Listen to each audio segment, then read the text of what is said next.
Yudas 1 ayat 24-25. Bagi Dia yang berkuasa menjaga supaya jangan kamu tersandung, dan yang membawa kamu tanpa noda dan dengan penuh kegembiraan di hadapan kemuliaan-Nya. Allah yang Esa, Juru Selamat kita melalui Yesus Kristus Tuhan kita. Bagi Dialah kemuliaan, kebesaran, kekuatan, dan kuasa sebelum segala abad, sekarang dan sampai selama-lamanya. Amin.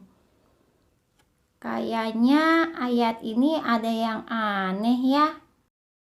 Aneh bagaimana, Dombi?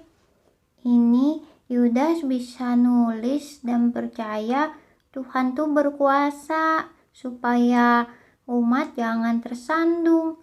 Padahal Yudas sendiri tersandung. Dia berkhianat menjual Tuhan Yesus, bahkan akhirnya membuat Tuhan Yesus ditangkap. Ya, itu karena sebenarnya Dombi keliru. Keliru bagaimana? Karena ini sebenarnya namanya sama, Dombi. Sama-sama Yudas. Tetapi Yudas yang menuliskan surat Yudas di dalam Perjanjian Baru berbeda dengan Yudas yang adalah murid Tuhan Yesus. Kita mengenal Yudas yang adalah murid Tuhan Yesus yang berkhianat sampai kemudian menyesali pengkhianatannya dan mengakhiri hidupnya. Namun, penulis surat Yudas adalah Yudas saudara Tuhan Yesus. Di dalam pembukaan kitab Yudas yang hanya satu pasal ini, Yudas 1 ayat 1 tertulis, dari Yudas, hamba Yesus Kristus dan saudara Yakobus. Hal ini kita bisa melihat perbandingannya dari dalam Matius 13 ayat 55 dan Markus 6 ayat yang ketiga. Di mana di dalam ayat-ayat di Matius dan Markus itu dituliskan mengenai saudara-saudara dari Yesus Kristus, yaitu di dalamnya ada Yakobus serta Yudas. Oleh karena itu, ketika kita memikirkan tentang siapa penulis surat Yudas, maka para ahli Alkitab, para penafsir memahami dan menemukan kemudian bukti-bukti bahwa ini bukanlah Yudas yang adalah murid Tuhan Yesus. Namun ini adalah Yudas yang merupakan saudara dari Yesus Kristus. Sama-sama Yudas, tapi beda orang ternyata ya. Namanya sama, tetapi orangnya yang berbeda. Dan apa yang menjadi kemudian pesan dari surat Yudas ini? Surat Yudas memberikan pesan tentang bagaimana kita berhati-hati di dalam menghadapi para penyesat di dalam kehidupan kita. Karena para penyesat itu ada dan nyata, dan jika kita tidak berhati-hati menjaga iman kita, maka kita bisa terjerumus di dalam penyesatan. Karena itu ketika berhadapan dengan penyesatan-penyesatan, penulis surat Yudas kemudian mengakhiri suratnya dengan meyakini bahwa Tuhan berkuasa untuk menjaga kita agar kita tidak tersandung, agar hidup kita tidak ternoda. Ibu bapak saudara-saudari yang kasih Tuhan, di dalam kehidupan yang kita jalani, memang pada kenyataannya ada banyak hal yang bisa membuat kita menjadi orang-orang yang tersandung dalam iman. Sandungan-sandungan itu mungkin adalah kerikil-kerikil yang kecil yang timbul dari berbagai pergumulan-pergumulan kita secara pribadi, atau ada hal-hal yang terjadi di sekitar kita yang membuat kita akhirnya jatuh dalam iman. Namun juga batu-batu sandungan itu bisa berbentuk batu-batu besar, pergumulan-pergumulan besar, masalah-masalah besar, kesulitan-kesulitan besar yang membuat kita akhirnya jatuh dan terjerembab. Kita mau meyakini bahwa sekalipun kita jatuh, kita memiliki Tuhan yang punya kuasa untuk mengangkat kita bangkit kembali sehingga kita tidak berada terus-menerus di dalam kejatuhan kita. Bahwa Tuhan berkuasa untuk melindungi kita, menolong kita, namun saat kita pun akhirnya terjatuh, kita tersandung karena berbagai persoalan-persoalan yang ada, kuasa Tuhan nyata bagi kita untuk kembali menarik kita ke dalam jalan yang benar. Oleh karena itu, Ibu Bapak Saudara-saudari, ketika ada kalanya dalam kehidupan kita mungkin merasa diri kita sedang terjatuh menjadi orang-orang yang tersandung masalah atau tersandung pergumulan, mari kita membawa diri kita kepada kuasa Tuhan yang sanggup untuk memulihkan kita. Sebesar apapun batu yang membuat kita tersandung, pada akhirnya kita akan bisa mengalahkannya ketika kita bangkit kembali dari masalah dan pergumulan kita. Bahkan saat kita bangkit kembali, kita berjalan kembali, kita akan menjadi orang-orang yang lebih waspada, menjadi orang-orang yang akan lebih berhati-hati, dan menjadi orang-orang yang bahkan bisa menolong orang lain untuk berhati-hati dan waspada supaya mereka juga tidak terjatuh dan tersandung dalam kehidupan mereka. Batu sandungan besar atau kecil bisa datang kepada kita. Bisa datang berkaitan dengan masalah kesehatan kita. Batu sandungan bisa berkaitan dengan ajaran-ajaran yang mau menyesatkan kita.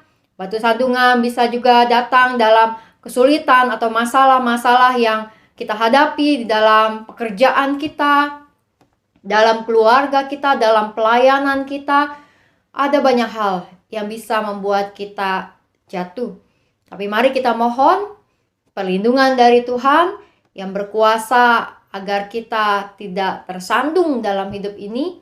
Pun saat kita terjatuh, kuasa Tuhan jauh lebih besar dari masalah dan pergumulan kita. Tuhan akan sanggup untuk kembali mengangkat kita dan menolong kita berjalan dalam kuasa Tuhan. Kiranya Tuhan menolong dan menyertai kita. Kini mari kita menaikkan doa-doa syafaat kita. Kita berdoa. Tuhan yang Maha Kasih, kami datang ke hadapan hadirat-Mu, bersyukur untuk semua perlindungan dan penyertaan-Mu dalam kehidupan kami. Kami percaya pada kuasa-Mu yang akan membuat kami menjadi umat-Mu yang bisa berjalan dengan kekuatan yang Engkau anugerahkan. Namun pada kenyataannya kami menyadari bahwa kami bisa jatuh dan tersandung ya Tuhan. Dan saat itu terjadi, baik kami jatuh karena pergumulan pribadi kami, karena apa yang terjadi dalam pekerjaan, di dalam keluarga, dalam pelayanan, bahkan dalam kehidupan kami menghadapi sekitar. Tuhan, biarlah kami terus percaya bahwa tangan-Mu terulur bagi kami untuk mengangkat kami. Bahkan Kau memberikan kami kegembiraan dan sukacita untuk menjalankan dan meneruskan kehidupan ini. Kami berdoa ya Tuhan bagi umat-Mu yang berada dalam pergumulan dimanapun saat ini umat-Mu ada. Jamah mereka, temani mereka, bahkan berikan kiranya kekuatan dan ketabahan untuk menghadapi setiap pergumulan yang ada. Dan pada akhirnya akan bersorak-sorai ketika setiap pergumulan itu memiliki jalan keluarnya. Ketika Engkau pada saat yang tepat untuk memberikan pertolongan. Kami berdoa ya Tuhan buat umat-Mu yang berada dalam pergumulan kondisi kesehatan mereka.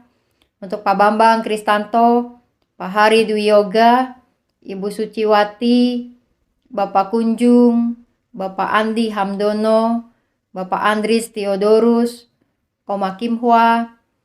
Tuhan yang Maha Kasih, jamahlah setiap saudara-saudari kami yang bergumul dalam kondisi kesehatan mereka. Kiranya mereka memperoleh kekuatan dan pemulihan yang terbaik. Kami berdoa juga ya Tuhan untuk kehidupan kami sebagai gereja-Mu di dalam berbagai rangkaian bulan keluarga di Oktober nanti.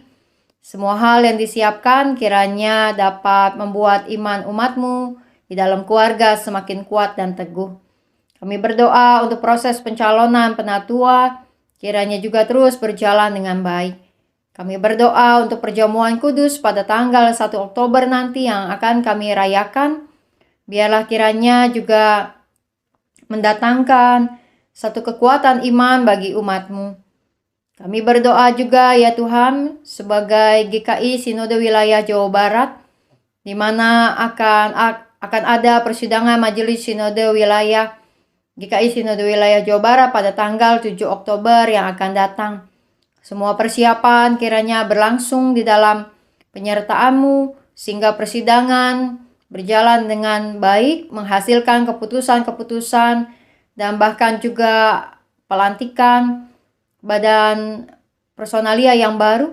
Kiranya Engkau yang menolong agar semua yang kami kerjakan sebagai gereja-Mu dapat menjadi kesaksian dan berkat, dan kami juga bertumbuh di dalam kehidupan spiritualitas yang Engkau percayakan. Kami berdoa ya Tuhan juga untuk kehidupan kami sebagai bangsa dan negara. Engkau memberikan kiranya kepada kami hikmat di dalam menjalankan kehidupan demokrasi. Kami berdoa agar semakin banyak orang-orang baik yang bermunculan di negeri ini, memperjuangkan kiranya masa depan negeri yang akan terus juga kami doakan. Kami kerjakan setiap bagian kami, dan bahkan kami percayakan kehadapan Engkau sebagai Tuhan yang berkuasa atas segalanya. Kami membawa doa-doa kami Tuhan pada saat ini. Kami percaya bahwa Engkau mendengar setiap doa kami. Dalam nama Tuhan Yesus kami berdoa. Amin. Selamat menjalankan malam ini Bu Bapak Saudara-saudari. Salam 3S. Sehat, semangat, dan sukacita. Tuhan memberkati. Tuhan memberkati.